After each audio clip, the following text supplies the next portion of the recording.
They said the Warthog was too slow for the battles of today, but when the desert exploded into chaos and every faster aircraft was minutes too far, a single pilot proved what the old machine could still do.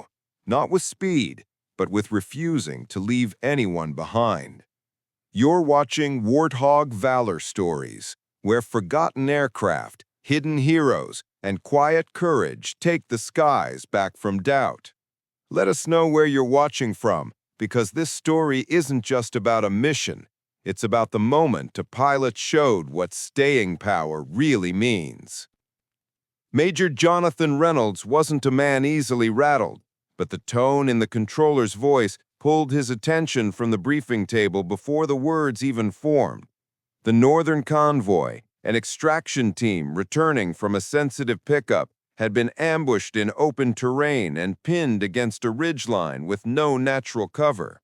The radio traffic spilling into the operations room carried the unmistakable weight of soldiers trying to stay composed while the ground shifted beneath them. Reynolds stepped toward the main console, taking in the swarm of red indicators flashing across the map. Mortars were walking steadily toward the convoy's position, and each new impact marker tightened the noose. He demanded immediate air support options, but the answers only made the room feel smaller. The F-16s were too far and mid-refueling. The Strike Eagle was grounded for maintenance, and the Reaper drone had dropped signal minutes earlier. The silence that followed felt like a collective exhale of helplessness. Only one aircraft on the flight line was fueled, armed, and ready. No one wanted to say it, but finally, someone did. "The A-10s are on standby, sir." Reynolds looked out through the observation window at the hulking shape resting near the hangar. The A-10 had never been his choice. To him, it represented outdated doctrine, slow climb rate, low top speed, a gun that looked more like a museum piece than a modern weapon. But as he watched, a movement caught his eye. A pilot stepping into the open with a quiet certainty that cut through the chaos. Captain Arden Voss moved with the controlled rhythm of someone who had answered calls like this before. Her helmet hung under one arm, her gaze already locked on the aircraft, as though the rest of the world didn't require her attention. Reynolds keyed the radio, unsure why he felt suddenly cautious. "Dustfire, confirm readiness." Her voice came through steady and level. "Systems checked and armed. I'm prepared to depart. You understand what you're flying into. Mortars are active, and the convoy is losing ground, which is why they need someone overhead now," she replied, her tone not defiant, but firmly grounded in the reality he was trying to avoid. The engines ignited before he could form another thought. A deep metallic rumble filled the runway, rising steadily until the air itself seemed to vibrate. Dustfire rolled the Warthog onto the taxi line with practiced precision, and as the early sunlight glanced off the shark-mouthed nose art, Reynolds felt a brief flicker of something unfamiliar. Respect, maybe, or a small crack in his certainty. The operations room watched in absolute silence as the A-10 accelerated. It didn't leap forward the way faster jets did. Instead, it gathered speed like a weight gaining purpose, climbing steadily into the morning sky. Moments later, the convoy's frantic transmissions crackled through the speakers, shouts, coordinates, requests for suppression. Then the room went still again. Dustfire's voice cut through the static. "Base, I have eyes on the convoy. Hostiles entrenched, beginning attack run." Reynolds felt the tension coil across the room as if every person there had stopped breathing at once. The desert outside the base seemed unnaturally quiet for a moment, right until the first distant tremor rolled across the sand. The GAU-8 roared followed, a deep, resonant thunder that shook the observation glass and made every console vibrate. It wasn't noise, it was a force, the kind of sound that rewrote opinions. Reynolds stared at the radio, the truth settling heavily in his chest. The aircraft he'd dismissed for years was tearing open a lifeline for the men trapped in that canyon, and Dustfire was already repositioning for another strike. Her voice returned, calm as if she were reading coordinates, not diving into fire. First pass complete, rolling for the second. And for the first time, Reynolds wondered if he had been wrong about the hog, or the pilot who flew it. Dustfire reached the ridgeline just as another mortar burst scattered sand across the convoy's battered vehicles. From above, the scene looked brutally simple. Too many enemies, too little cover, and a group of soldiers running out of time. She dipped the nose, narrowing her view until all she saw was the yellow smoke rising from the pinned unit and the dark silhouette shifting around them. Inside the operations room, Reynolds watched her altitude drop far lower than any training manual recommended. Her approach angle was steep, her speed was bleeding off fast, and the terrain warnings were starting to light the screen in orange. Reynolds didn't tell her to adjust. He could hear the precision in her breathing over the comms. She knew exactly what she was doing. The cannon spun up with a vibration that gathered beneath her ribs before the sound even reached her ears. Dustfire steadied her grip, held the reticle over the mortar crew's position, and fired. The Gauate erupted in a rolling burst that tore a clean line across the ridge. Dust exploded upward in a plume, equipment flipped violently, and the incoming fire stopped as if a switch had been thrown. Down on the ground, soldiers peeked from behind broken armor, staring upward with a mix of disbelief and relief. Someone shouted, "That's the hog!" and the others echoed it like a lifeline they weren't expecting. Dustfire climbed only enough to reposition. She kept the hog low, using the slope of the terrain to mask her turn. Through her HUD, she caught trucks trying to swing around the convoy. She aligned, fired again, and the second run erased the threat in seconds. No elegance, no hesitation, only the heavy, methodical precision the A-10 was born for. "Bravo team is moving," the controller reported. "They're pushing towards safer ground." Reynolds didn't respond at first. He watched Dustfire's telemetry, the quiet steadiness in her voice, and the way the hog maintained its stubborn line through turbulence.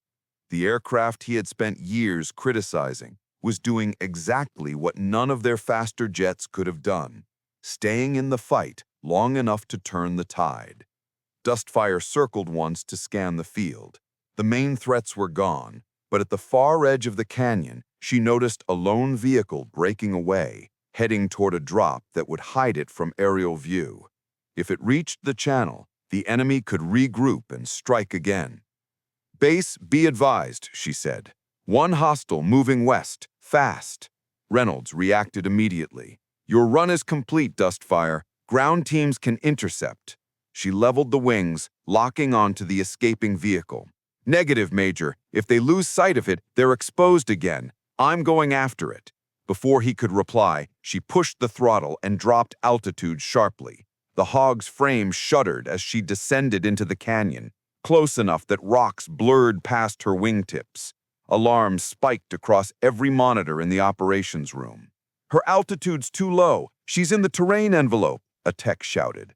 Reynolds leaned forward, jaw tight. "Dustfire, respond." She answered instantly, voice calm despite the chaos. "Target in sight. Intercepting now." The operations room went silent as her telemetry flashed red. Speed dropping, terrain warnings flaring, target accelerating. Dustfire was committed, and there was no turning back. Dustfire dropped into the canyon so sharply that the sunlight vanished from her canopy for a moment, replaced by shadow and the thick blur of rising dust. The escaping truck was ahead of her, bouncing violently over uneven ground, trying to reach the narrow cut in the terrain where the canyon walls folded inward. If it disappeared there, the ground teams would lose line of sight, and the convoy would be forced to halt again, exposed and exhausted. She leveled the hog just enough to stabilize the reticle, fingers tightening around the controls as the canyon walls slid past like moving pillars. In the operations room, the technicians had stopped talking altogether. Every display was lit with warnings. Altitude critical, airspeed inconsistent, hydraulic pressure fluctuating. Reynolds watched the numbers shift in a pattern that would terrify anyone who didn't understand Dustfire's flying. But he kept his voice even. "Base to Dustfire, be advised you're at minimum safe altitude. You need to pull up." Her response came without hesitation. "If I climb now, we lose them." She kept the hog low, barely 20 feet above the canyon floor. The airflow buffeted the wings, and thin bursts of sand struck the fuselage like static.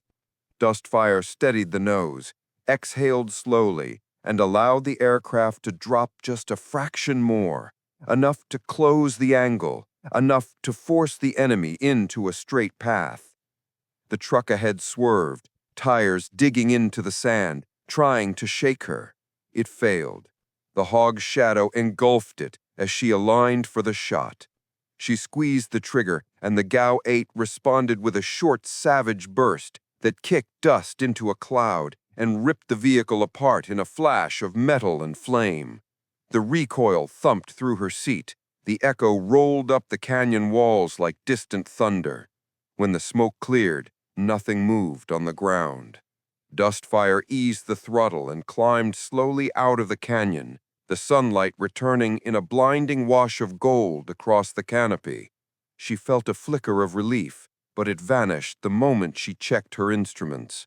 Her left hydraulic pressure had dropped sharply, hovering in the zone that made pilots nervous for good reason. She compensated with manual trim, steadying the aircraft's drift to the right. "Target neutralized," she reported. "Convoy secure, beginning return." Inside the operations room, the tension finally loosened, but only for a moment. As Reynolds studied the new telemetry, he realized the hog hadn't escaped the engagement unscathed. The hydraulic issue wasn't catastrophic yet, but it wasn't stable either, and Dustfire still had a long flight back in rising heat. He keyed the mic. "Dustfire, how's your board looking?" "Left hydraulics are temperamental," she admitted, "but I've got control." "That doesn't sound convincing," he said. "It wasn't meant to," she answered quietly. She banked toward the open desert, the base still far beyond the shimmering horizon. The hog felt heavier now, each adjustment requiring more force than before. Wind gust across the wings, and the aircraft dipped before she countered. Her fuel levels were within limits, but not generous. She made a mental note of emergency landing strips, though she knew none offered the space or support the Warthog needed in its current condition. Reynolds watched her altitude wobble. "Captain, listen carefully. If that hydraulic line drops any lower, you won't stabilize on approach. You need to prepare for alternate landing options." "I know," she said, "but we're not there yet."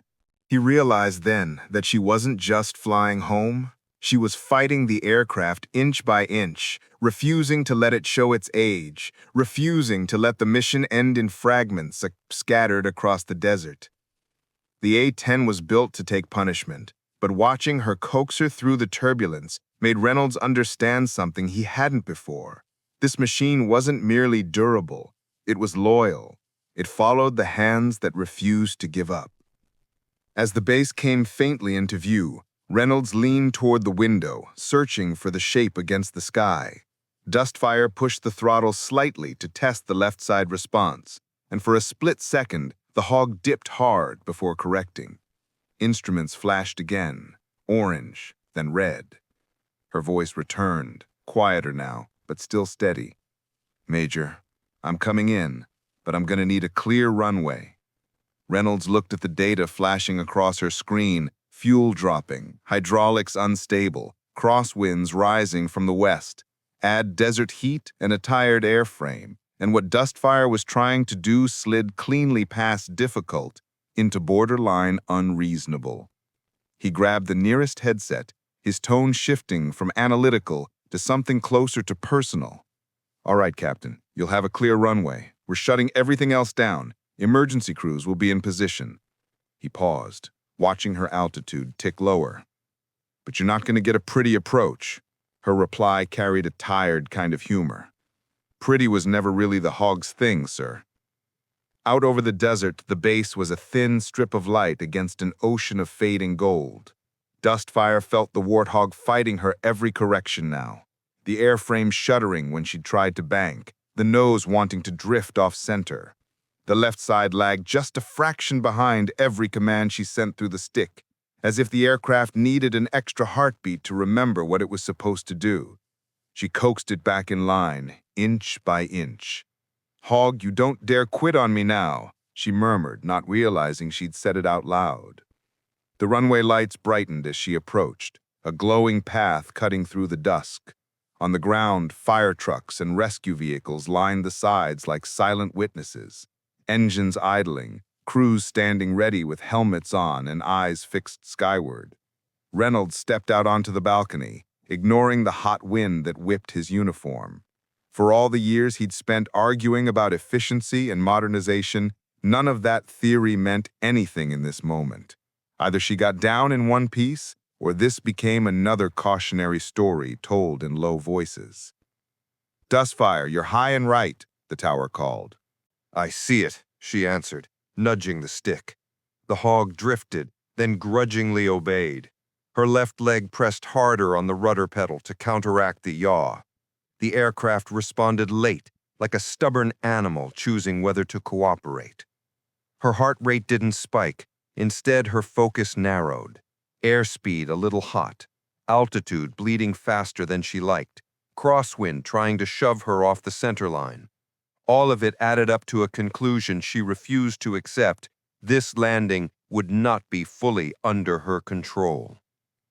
Reynolds listened to the tower's feed, hands tightening on the railing as the callouts came. Dustfire at 1 mile, half-mile, on glide path but fast. The tech beside him winced. If she flares too early with that hydraulic lag, he didn't finish the sentence. He didn't need to. Dustfire took a breath and let it stretch out across the final seconds. She trimmed manually, felt the hog sag on the wounded side, compensated with a tiny roll and a touch more throttle than any textbook would recommend. The base filled her forward view now, runway rushing up like a decision. She eased the nose up, feeling the delay in the controls like a skipped heartbeat. The wheels hit hard, a solid punch that sent a jolt through the fuselage and ricocheted up her spine. For a terrifying instant, the hog bounced, left gear threatening to fold. She forced the nose down, fighting the drift as the aircraft tried to pull sideways. Tires screamed, sparks jumped beneath the wings. The runway blurred into streaks of gray and white. "Come on," she hissed through clenched teeth, riding the pedals, feeding in every ounce of control the damaged hydraulics would give her. The hog skidded, straightened, skidded again, then finally bit into the concrete and began to slow for real. Fire crews rolled forward in parallel, keeping pace but holding distance as trained. From the balcony, Reynolds watched the A-10 carve a long, smoking scar down the runway before it shuddered to a stop. The engines wound down in ragged whines. One of the wingtip lights flickered and died. For several seconds, no one on the ground moved, as if the entire base were holding the same fragile breath. Then, through the settling haze, they saw it, the faint movement of a helmeted figure inside the cockpit, struggling with the canopy release. The hog had made it home, barely. Whether its pilot had, Reynolds was suddenly no longer sure. The canopy finally gave way with a metallic snap, and the firefighters surged forward, only to stop when Dustfire pushed it open herself and lifted her helmet free. Sweat streaked down her temple, mixing with dust and the faint smear of blood from the earlier impact, but her expression held none of the panic the ground crew felt. She climbed down slowly, one foot touching the ladder, then the next, until her boots met the runway with a controlled steadiness that seemed impossibly calm for someone who had just dragged a damaged war machine through the sky. Major Reynolds was already on his way from the balcony, moving faster than he meant to, his stride falling somewhere between urgency and disbelief. The crews parted as he approached, their faces split between awe and a kind of quiet relief. When he finally stopped a few steps from her, the silence between them carried far more weight than the roar of the landing had.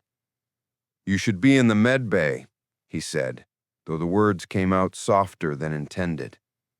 Dustfire wiped a streak of dirt from her cheek with the back of her glove. "They already cleared me, just a scratch."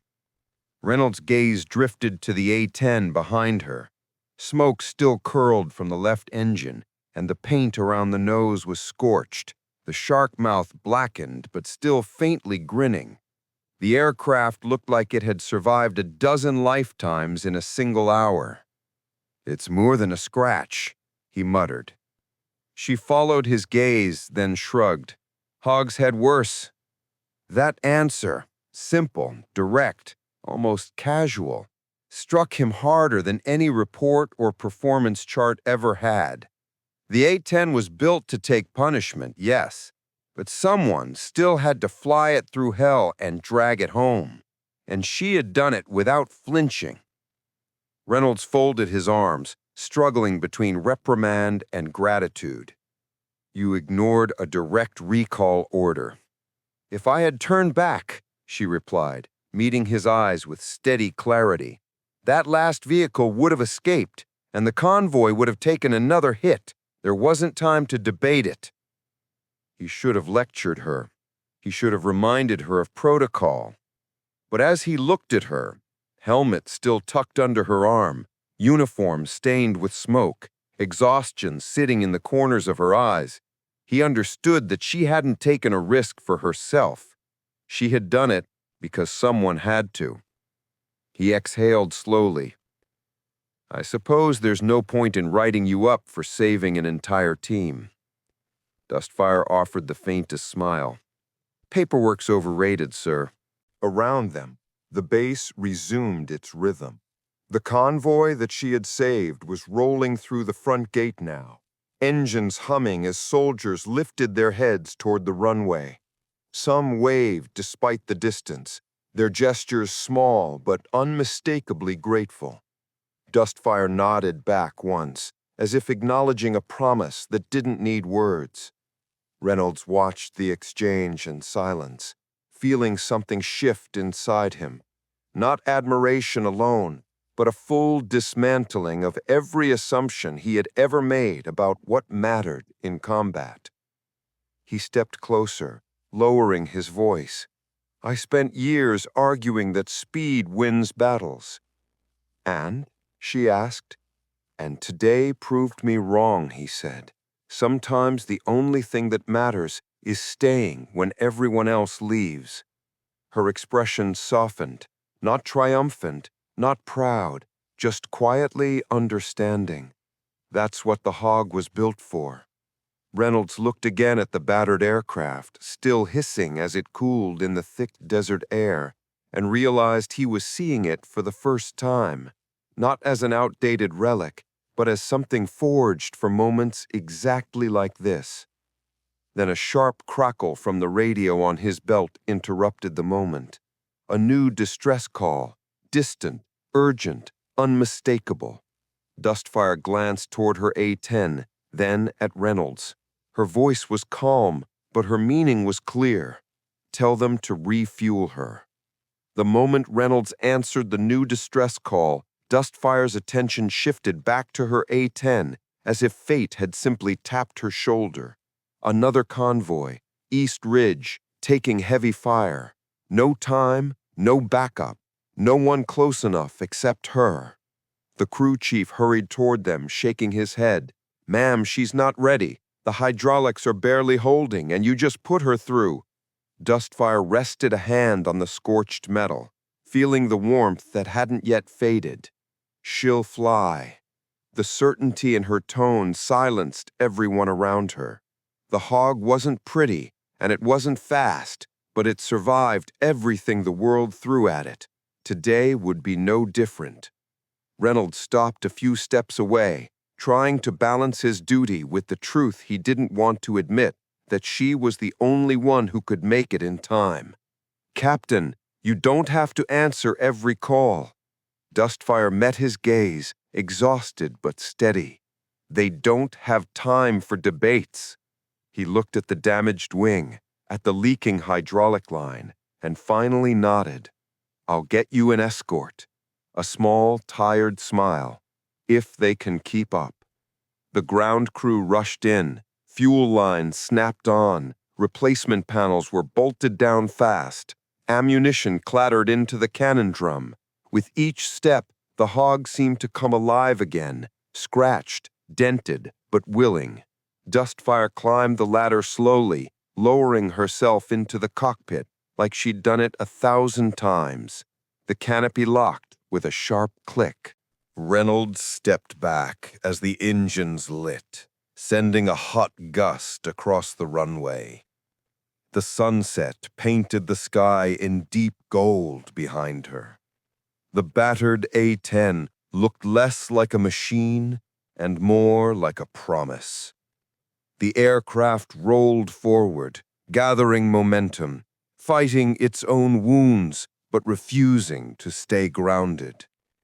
It lifted off with that familiar stubborn climb, disappearing into the darkening sky. A moment later, her voice crackled through the radio, calm, unwavering, almost gentle. Base, this is Dustfire. I'm en route. Let them know help is coming. Reynolds watched the sky long after the signal faded. Now he understood. The Warthog wasn't slow. It simply never gave up.